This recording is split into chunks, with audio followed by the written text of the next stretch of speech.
Michael Shoebridge is the Director of Defence Strategy and National Security at ASPI and joins me now here in the studio. Thanks for your time. You believe this shines a light, unfortunately for China, on its human rights record when we talk about this tweet. I guess the question is, there was already supposed to be a light on this and attention just sort of faded. COVID came along and suddenly Hong Kong wasn't as much of a priority. Why will this hurt China any more than the last time when the tension did wane? Well, I think hearing from Chinese government officials that governments and their officials have to be accountable for abuses committed in their name can't help but make others think, well, you're exactly right. Now, what accountability is the Chinese government holding itself to for the mass abuses in Xinjiang and on the streets of Hong Kong, and for the arbitrary arrests of domestic citizens and foreigners?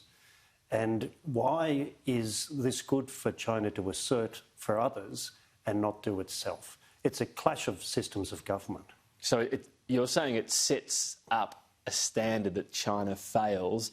Presumably what we'll just hear from the Chinese government going forward is what we've heard in the past, that everything's fine in Hong Kong, that the Uyghurs, the minority Muslims in China, are getting education in these camps, and they'll just continue the same denials. Well, exactly, but this is not so much about China's reaction, it's about everyone else's reaction. So look at what's happened in the past few days. The Secretary General of NATO has released a new policy direction for NATO that recognises the security challenge to NATO members from China, including the economic coercion challenge. Now, that's new news to have the head of the North Atlantic Treaty Organisation saying that. The EU is saying they need a new strategic partnership with America post-Trump to face the common challenge economically and strategically from China. And we've got hundreds of politicians from all around the world with that Inter-Parliamentary Alliance, all encouraging their populations to drink Australian wine in response to Chinese coercion. So it's not really about China's reaction, it's about the rest of us. I mean, that seems like the easy part. A good popular campaign to raise, and I think Australian wine has a pretty good reputation anyway. The question will be when the rubber really hits the road on other elements. You know, will countries really band together and say, let's not let Australia fall victim to this because they've taken a stand that we agree with, or will economic self-interest reign? So that's a question. And are there examples of countries you think will go one way and others that will go another? Well, economic self-interest isn't about just supporting Australia. That's the interesting thing about the NATO and EU statements. This is about themselves. They're seeing their own economic security and prosperity threatened by the way China is using trade as a weapon against them. I think it's a whole different trade agenda. You know, we can laugh about politicians promoting drinking Australian wine.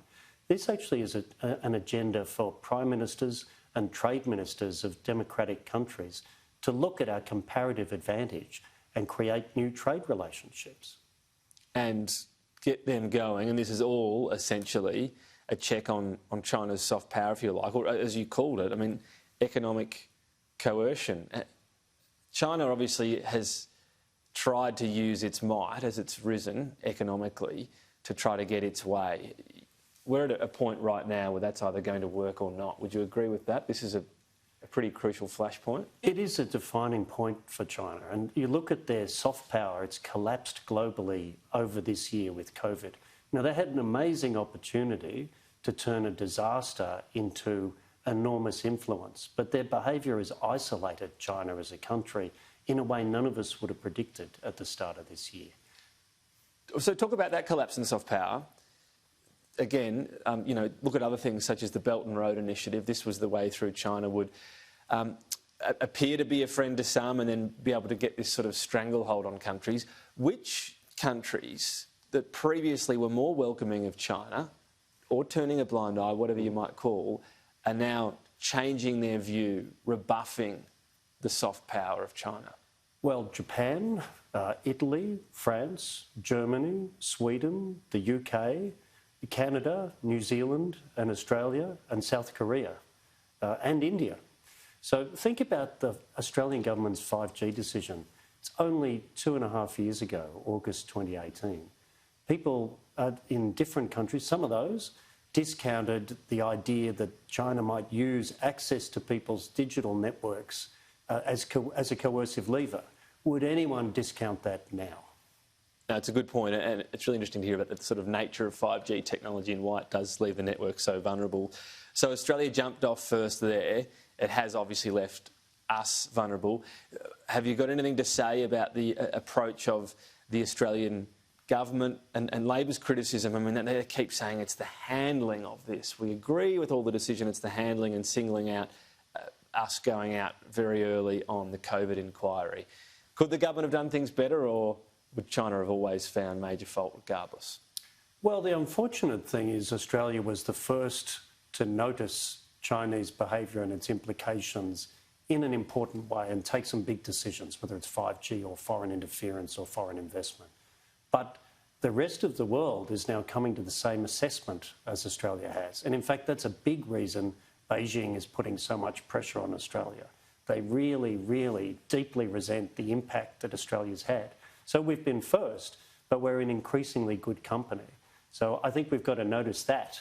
And as I say, hundreds of politicians from all around the world promoting Australian wine, even the French promoting drinking Australian wine. You've got to say there's something there.